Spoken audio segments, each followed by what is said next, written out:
नमस्कार, good morning India में आपका स्वागत है। मैं हूं अदिति राजपूत। आम आदमी पर थोड़ी और महंगाई की मार पड़ने जा रही है। एक बार फिर से सीएनजी और पीएनजी के दाम बढ़ गए हैं। इंद्रप्रस्थ गैस लिमिटेड ने दिल्ली समेत कई शहरों में सीएनजी और पीएनजी की कीमतों में फिर से इजाफा कर दिया है और 12 दिनों में ये दूसरी बार है जब कीमतें बढ़ी है। दिल्ली में सीएनजी ₹2.28 प्रति किलो और पीएनजी ₹2.10 प्रति किलो महंगी हुई है। दिल्ली में अब सीएनजी की कीमत ₹49.76 प्रति किलो हुई है और पीएनजी की कीमतें भी बढ़ाई गई हैं। दिल्ली में अब पीएनजी की कीमत ₹35.11 प्रति एससीएम होगी। विशेषज्ञों का यहां पर यह कहना है कि सरकार ने नेचुरल गैस की कीमत में करीब 62% की बढ़ोतरी की है और इसके बाद ये तय माना जा रहा था कि गैस डिस्ट्रीब्यूशन कंपनियां सीएनजी और पीएनजी के दाम बढ़ाएंगी और वैसा ही हुआ है।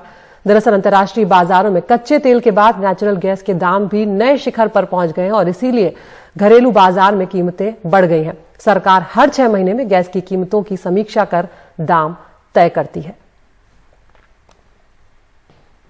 फर्क तो इसको 700 रुपये कमाओगे जब भी 1 रुपया घर लौट के नहीं जाएगा। खाने पीने गैस दिहाड़ी में ही खत्म हो जाएंगे। अब उसके ऊपर काम होगा जब भी तो बच के जाएंगे घर पे। 700 रुपये कमाएंगे उसके बाद भी 1 रुपया घर पे लौट के नहीं जाएगा। हाँ, अकेला इतना अपने शरीर में खर्चा है, गाड़ी में खर्चा है, कुछ खराबी हो गया इसमें भी लगाओ। अब सीएनजी भरने से नुकसान पूरा है। मतलब कि ये ज्यादा पैसे पड़ रहे हैं ना, 2 रुपये 3 रुपये बढ़ा के ज्यादा हो गए। एक ही बार 15 रुपये रेट कम हुआ, एक बार में 1-2 रुपये करके फिर 50 रुपये हो गए। फिर अरे साहब काम तो है नहीं बिल्कुल, समझे। और सीएनजी पे रेट बढ़ने से फिर हमारा तो घाटा ही हो रहा है ना। और अब उसमें लाइन भी लगानी पड़ती। देख रहे हैं आप, कम से कम आधा घंटा हो गया होगा लाइन में लगते हुए। हम तो सरकार से ये कहेंगे सर जो कि महंगाई पे काबू करिए, वरना महंगाई जो है गरीबों की कमर तोड़ती है। ये तो गलत है ना, इतना रेट नहीं होना चाहिए, क्योंकि हम जो सारी रात सारा दिन जो कमाते हैं, क्या दिहाड़ी निकलेगी हमारी, कुछ नहीं होगी भाई। इतना नहीं होना चाहिए, इसको कम कर दिया जाए। और अब बात करते हैं गहराते बिजली संकट की। कई राज्य लगातार कोयले की कमी झेल रहे हैं और लगातार केंद्र से अपील कर रहे हैं कि कोयले का स्टॉक मुहैया करवाया जाए और इसी कमी की वजह से अब महाराष्ट्र में बिजली संकट जो है वो सामने खड़ा हुआ है। राज्य में करीब 3000 मेगावाट बिजली की कमी हो गई है।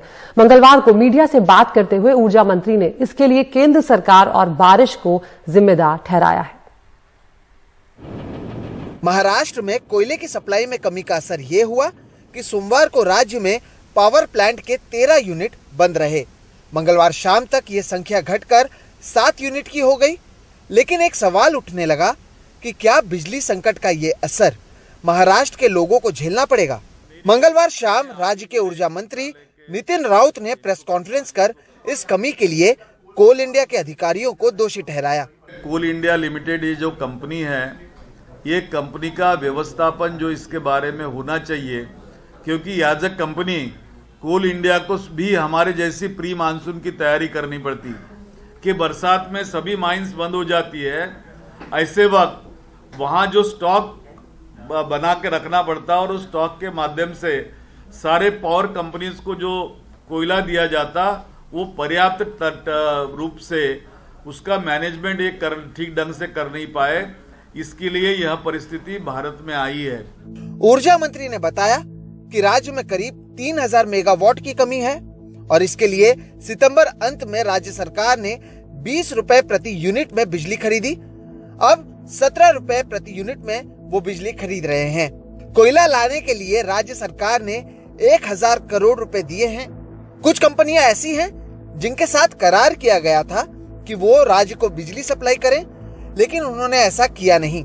उनके खिलाफ कार्रवाई की जाएगी। राज्य में कहीं भी बिजली की कटौती नहीं की जाएगी और नवंबर अंत तक हालात ऐसे रहेंगे और लोगों को सुबह शाम बिजली संभल कर इस्तेमाल करना चाहिए, यह अपील ऊर्जा मंत्री ने किया। हालांकि अपने इस प्रेस कॉन्फ्रेंस में नितिन राउत ने यह भी कहा कि महाराष्ट्र के आसपास के ऐसे राज्य भी हैं जहां पर कोयले की कोई कमी नहीं है और ऐसा कहते हुए उन्होंने इशारे में ही राज्य के साथ अलग व्यवहार करने का आरोप लगाया। मुझे आश्चर्य है कि बिजली का संकट महाराष्ट्र और बाकी प्रदेशों में आया है, जो गुजरात है उस पर नहीं आया, ना गोवा में आया। उनकी सरकार है भारतीय जनता पार्टी की, तो वो उनके ऊपर जब संकट नहीं आया इसका मतलब उनको कोयला मिला है, इसलिए उनकी फैक्ट्रियां चल रही है, उनके प्लांट चल रहे हैं, उनके यूनिट चल रहे हैं। तो फिर जब उनको कोयला दे सकते तो महाराष्ट्र को क्यों नहीं दे सकते। अपने इस प्रेस कॉन्फ्रेंस में ऊर्जा मंत्री ने कहा कि राज्य में बिजली की सप्लाई कम ना हो, इसके लिए राज्य सरकार महंगे दरों में बिजली खरीद रही है। लेकिन साथ ही उन्होंने ये भी कहा कि इसका कोई भी बोझ आम आदमी पर नहीं आएगा। ज़रूर ये पहले से ही परेशान आम आदमी के लिए राहत की खबर है, लेकिन इसके साथ ही एक बड़ा सवाल ये है कि भविष्य में इस तरह के संकट वापस ना पैदा हो, इसके लिए आखिर राज्य सरकार क्या कदम उठा रही है। मुंबई से कैमरा पर्सन राजेंद्र दयालकर के साथ सोहित मिश्रा, एनडीटीवी इंडिया। लखीमपुर खीरी में किसानों को कुचलने के मामले को लेकर कांग्रेस के 7 नेताओं का एक प्रतिनिधिमंडल आज राष्ट्रपति रामनाथ कोविंद से मिलेगा। इस प्रतिनिधिमंडल में राहुल गांधी, प्रियंका गांधी, AK एंटनी, गुलाम नबी आजाद और 3 अन्य नेता भी शामिल होंगे। ये मुलाकात आज सुबह 11:30 बजे होगी। लखीमपुर हिंसा में 8 लोगों की मौत हो गई थी, जिसमें से 4 किसान थे।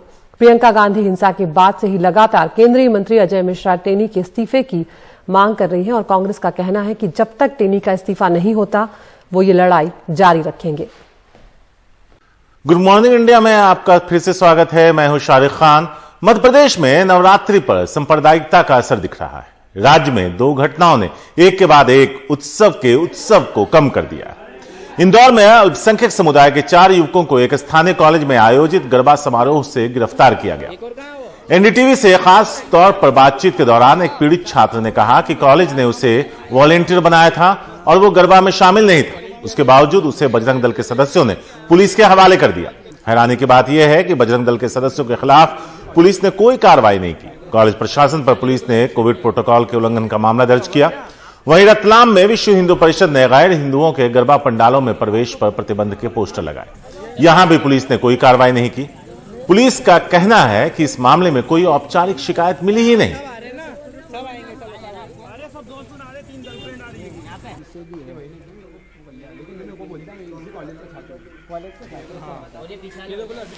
हम वहाँ पर मेरी ड्यूटी पार्किंग के उसमें थी, गाड़ी सब पार करवाना। ये लोग करीबन झुंड के झुंड अनगिनत मतलब 100-150 लोग एकदम अंदर चले आए। वहाँ पर आते से ही उधम करने लगे, ऐसा वैसा कुछ तोड़ा फोड़ी भी करी। और उसके बाद फिर एक एक करके उन सबके नाम पते पूछने लगे। और उसमें मैं वहीं खड़ा हुआ था, उन्होंने मेरा नाम भी पूछा। मैंने उनको नाम बताया, मेरा अदनान शाह। तो उन्होंने कहा तू साइड में आ जा इधर। और साइड में लेने के बाद बोलते हैं कि अल्लाह तू यहाँ क्या कर रहा है, कोई आया है यहाँ पर व्यवस्था, तेरा यहाँ कुछ काम नहीं है, तू है मुसलमान। और वहाँ पे जो मैंने उनको बताया कि मैं इस कॉलेज का स्टूडेंट हूँ और वहीं पर मैं पढ़ता हूँ। ये मेरा वॉलंटरी कार्ड इस कॉलेज वालों ने बना के दिया है और ये ड्यूटी मैं यहीं पर कर रहा हूँ। जब स्पॉट पे देखा गया तो भीड़ ज़्यादा थी और 5,000 लोग या 5,000 से ज़्यादा लोग इकट्ठे थे। तो उस पर 188 की कार्रवाई कॉलेज के संचालक के विरुद्ध FIR दर्ज की गई है। ये गरबे के दौरान कुछ लोगों के, कुछ युवकों की, चूँकि भीड़ काफ़ी थी और युवकों के विवाद होने की स्थिति बनी थी, जिसमें पुलिस ने प्रिवेंटिव अरेस्ट 4 लड़कों का किया था और उनको बाद में SDM कोर्ट से जमानत दे दी गई। कल मीडिया के माध्यम से ही पता चला हम लोगों को कि इस तरह के कोई पोस्टर लगाए हैं।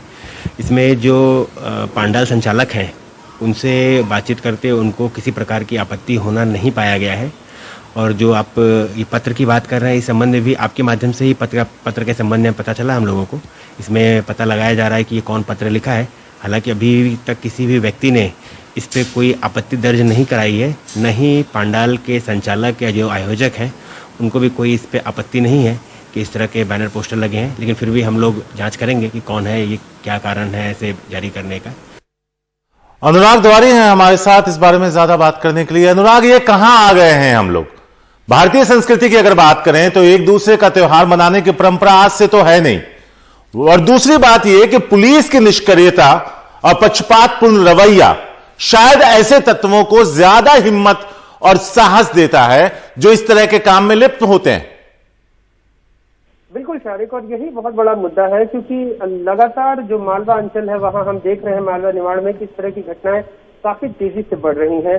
और पुलिस की निष्क्रियता, चाहे वो रतलाम हो चाहे वो इंदौर हो, क्योंकि संविधान इसकी इजाजत नहीं देता कि आप किसी धर्म को किसी ऐसे आयोजन स्थल में रोकें जहां पर किसी की पूजा पाठ या पद्धति में एक तरह से कोई धार्मिक व्यवधान नहीं डाल रहा हो। इंदौर का जो मामला है वो कॉलेज स्टूडेंट्स थे, उनके कॉलेज का एक कार्यक्रम था और इस कार्यक्रम में बाहर से कुछ लोग आते हैं, हंगामा करते हैं, छात्र अपना आईडी कार्ड दिखा रहे हैं, कह रहे हैं कि हमको कॉलेज ने वॉलंटियर बनाया है। उसके बावजूद उन छात्रों को, बजरंग दल को ये किसने अधिकार दिया कि वो उन छात्रों को पुलिस स्टेशन ले जाती है? वैसे पुलिस के एक आला अधिकारी ने उन्होंने हमसे गुजारिश की थी कि उनका नाम न बताया जाए और उन्होंने इस बात को माना है कि जो गिरफ्तारी हुई है ठीक नहीं हुई है। हालांकि जो कैमरे पर पुलिस अधिकारी कह रहे हैं और एक और छात्र ने हमसे कहा कि ये जो प्रिवेंटिव डिटेंशन हुआ था, ये कुछ झगड़ा हुआ था और उससे बचाने के लिए उनको ले जाया गया, लेकिन एसडीएम कोर्ट से उस दिन उनको जमानत नहीं मिली, यानी एक दिन उनको जेल में बिताना पड़ा। हालांकि इसमें भी पुलिस का तर्क ये है कि बेल बॉन्ड नहीं भरा गया था, लेकिन उन छात्रों का कहना है कि हमको बताया ही नहीं गया कि बेल बॉन्ड भरना है और अगले दिन बेल बॉन्ड भरने के बाद वो जेल से बाहर आ पाए। लेकिन सबसे चौंकाने वाली बात यह है कि जिन लोगों ने बाहर से आकर कार्यक्रम में व्यवधान डाला, बजरंग दल के कार्यकर्ता, उनके खिलाफ कोई मामला दर्ज नहीं हुआ है। रतलाम में भी जब हमने पूछा कि गरबा पंडालों में इस तरह धार्मिक उद्वेष फैल सकता है, तो वहां के एसपी ने कहा कि इस बारे में कोई शिकायत नहीं मिली है और उन्हें ऐसा नहीं लगता है। तो कहीं ना कहीं अगर प्रशासन का रवैया ही ऐसा होगा तो आप समझ सकते हैं फिर इसकी जो बाकी के लोग हैं इस तरह के, उनका मनोबल कितना बढ़ेगा और इस तरह से धार्मिक विद्वेष कितना फैलेगा। तारिक, शुक्रिया अनुराग। तो सत्ता और पुलिस, इनकी शह और इनकी निष्क्रियता शायद इन चीजों या फिर इस तरह की घटनाओं के बढ़ने की वजह जरूर रही है। अगर यह कहा जाए कि कहीं राहत नजर नहीं आती तो गलत नहीं होगा। पेट्रोल डीजल के दाम हर दिन बढ़ रहे हैं और इस बीच अब सीएनजी और पीएनजी के लिए भी अब आपको ज्यादा कीमत चुकानी पड़ेगी। इंद्रप्रस्थ गैस लिमिटेड ने दिल्ली समेत कई शहरों में सीएनजी और पीएनजी की कीमतों में फिर से इजाफा किया है। 12 दिन में दूसरी बार कीमतें बढ़ी हैं। दिल्ली में सीएनजी ₹2.28 प्रति किलो और पीएनजी ₹2.10 प्रति किलो महंगी हुई है। दिल्ली में अब सीएनजी की कीमत ₹49.76, नोएडा, ग्रेटर नोएडा और गाजियाबाद में सीएनजी की कीमत ₹56.02 प्रति किलो। वहीं अगर हम पीएनजी की कीमतों की बात करें तो आज से दिल्ली में पीएनजी की कीमत ₹35.11, नोएडा, ग्रेटर नोएडा और गाजियाबाद में ₹34.86 प्रति SCM। गुरुग्राम में पीएनजी की कीमतें ₹33.31 है। इससे पहले 1 अक्टूबर को सीएनजी और पीएनजी की कीमतें बढ़ाई गई थी। नोएडा, ग्रेटर नोएडा और गाजियाबाद में हम आपको बता दें कि ज्यादा कीमत चुकानी पड़ती है। सुरक्षा बलों ने 24 घंटे के अंदर 3 इनकाउंटर में 6 आतंकियों को मार गिराया है। उधर राजौरी में शहीद हुए 5 जवानों को श्रद्धांजलि दी गई। शहीद जवानों को राजौरी के थाना मंडी में पूरे सैनिक सम्मान के साथ विदाई।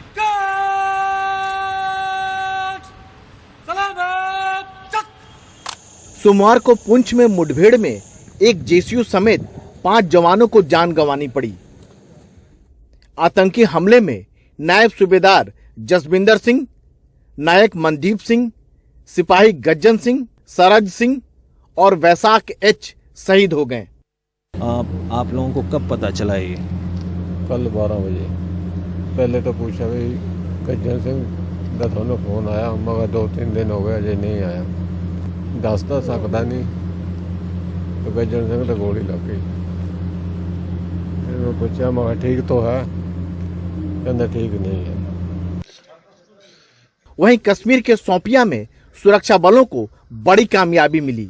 तुलरान में लश्कर के 3 आतंकी मारे गए। इनमें गांदरबल का मुख्तार शाह भी शामिल है, जो श्रीनगर में रेहड़ी पर सामान बेचने वाले वीरेंद्र पासवान की हत्या में शामिल था। वहीं शोपियां में ही फेरीपुरा में भी सुरक्षा बलों ने 2 और आतंकियों को मार गिराया। श्रीनगर में एक इनकाउंटर हुआ जिसमें एलईटी का एक कैटेगरी का टेररिस्ट मारा गया। फिर बांडीपुर में जो कल मारा गया एलईटी का टीआरएफ का, जो मतलब 5 अरेस्ट भी हुए उसमें से। फिर अनंतनाग में हम लोग ऑपरेशन लॉन्च किए थे बेरीनाग में, उसमें 1 मिलिटेंट मारा गया, 3 भाग गया। कल सोपियन में 2 जगह लॉन्च किए थे, एक जगह 3 टेररिस्ट एलईटी का मारा गया है, एक अभी फेरीपुरा में 2 टेररिस्ट फंसा हुआ है। एनी टाइम इनकाउंटर शुरू हो जाएगा वहां पर। तो अब हम लोग ऑपरेशन और इसी ढंग से जारी रखेंगे। हाल के दिनों में जिस तरह से जम्मू कश्मीर में आतंकी वारदातों में इजाफा हुआ है, उससे साफ लगता है कि आतंकी खौफ का माहौल बनाना चाहते हैं। दहशत का माहौल बनाकर आतंकी यह संदेश देना चाहते हैं कि कश्मीर में आतंक खत्म नहीं हुआ है। जवान शहीद हो रहे हैं और हालात सुधर नहीं रहे हैं। थोड़ी सी चूक या ढिलाई नई मुसीबत पैदा कर सकती है, पर सुरक्षा बलों ने साफ कर दिया है कि उन्हें घाटी में आतंक नहीं चाहिए, उन्हें अमन चाहिए। पंजाब से गजाली के साथ नई दिल्ली में राजीव रंजन, एनडीटीवी इंडिया। कोरोना के चलते बीते 1.5 साल से न्यूजीलैंड ने अपने बॉर्डर बंद कर रखे, जिसके चलते सैकड़ों भारतीय वहां फंस गए। इसमें तमाम सारे ऐसे लोग, परिवार जो न्यूजीलैंड में हैं, वो खुद भारत में। कई ऐसे छात्र हैं जो लाखों रुपए लोन लेकर न्यूजीलैंड में दाखिला लिया उन्होंने पढ़ाई के लिए, लेकिन अब भारत से न्यूजीलैंड नहीं जा पा रहे। पेश एक रिपोर्ट। वीडियो कॉल कर रहे हैं। मैं तो पंजाब के रहने वाले जगविंदर भारत में हैं और उनकी पत्नी बीते 1.5 साल से न्यूजीलैंड में है। जगविंदर 19 मार्च 2020 को अपने घर पंजाब आए थे, लेकिन कोरोना की वजह से न्यूजीलैंड ने अपने बॉर्डर बंद कर दिए। जगविंदर अब भारत में हैं और उनकी पत्नी परविंदर न्यूजीलैंड में हैं।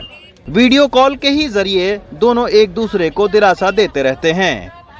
मेरी वाइफ वहाँ पे एज ए स्टूडेंट गई थी, अभी उनकी स्टडी खत्म हो गई है, लेकिन ड्यूरिंग कोविड मेरे को जाने का वहाँ मौका नहीं मिला है। और कब आप आए थे? मैं फर्स्ट टाइम जाना था, मैंने मार्च में ही जाना था, लेकिन 2 दिन पहले, मेरी फ्लाइट से 2 दिन पहले न्यूजीलैंड गवर्नमेंट ने बिना बताए बॉर्डर क्लोज कर दी। तो उसकी वजह से हमें इवन इतना टाइम नहीं दिया कि जिनकी 1-2 दिन की टिकट आगे पीछे की करवा के वो जल्दी आ सकती है। लेकिन अभी मेरे को 18 महीने हो गए हैं, मैं इधर हूँ और मेरी वाइफ है। जगविंदर ही नहीं, जगदीप और साजन जैसे तमाम ऐसे लोग हैं जिन्हें न्यूजीलैंड में रहते 10 से 15 साल हो चुके हैं। वो कुछ दिनों के लिए भारत आए थे, लेकिन 18 महीनों से वापस नहीं लौट पाए हैं। गुरविंदर 20 लाख का लोन लेकर न्यूजीलैंड में पढ़ाई करने गए थे, छुट्टियों में भारत आए, अब 1.5 साल से यहीं हैं। ये सब परेशान हैं। मैं 2016 में न्यूजीलैंड में एज ए स्टूडेंट गया था अपनी वाइफ के साथ, और अब मैं वर्क परमिट में था और मैं हेल्थ केयर लॉजिस्टिक कंपनी में as a warehouse assistant job करता था। और मैं अपनी फैमिली के साथ मिलने के लिए आया था 2020 में, और 1 मंथ के लिए आए थे और वापस जाना चाहते थे। और न्यूजीलैंड ने विदाउट एनी नोटिस अपना कंट्री का बॉर्डर बंद कर दिया। वीज़ा आपका है अभी? वीज़ा है अभी है। वहाँ मेरा स्टडी में जो पैसा इतना लोन लेके जो वहाँ पे इन्वेस्ट किया जाए, इतना इन्वेस्टमेंट ही बोला जाए। कितना लोन लेकर आप जाते हैं? मोर देन 25 लाख तो लगता ही है हो जाता है। पर वहाँ पे अभी इतना न्यूजीलैंड की सरकार ने बिल्कुल ही उलट ही कर दिया, ना हम इधर के रहे ना हम।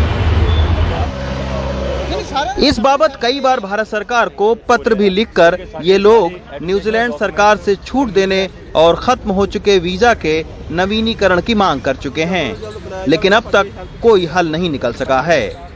अब भारत सरकार और न्यूजीलैंड सरकार को आपस में बात करके कोई एक ऐसा रास्ता निकालना चाहिए जिससे इन सारे नौजवानों की जो समस्याएं हैं, जो दिक्कत हैं, वो खत्म हो सकें। दिल्ली से Ravish Ranjan Shukla, NDTV India.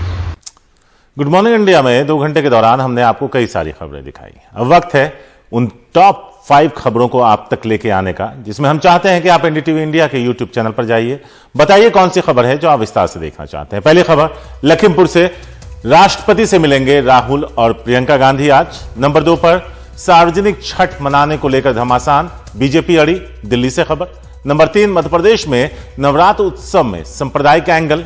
Number 4, महंगाई के मार फिर बढ़े सीएनजी और पीएनजी के दाम। और आखिर में नंबर 5 पर, शाहरुख के बेटे आर्यन को आज क्या मिलेगी बेल।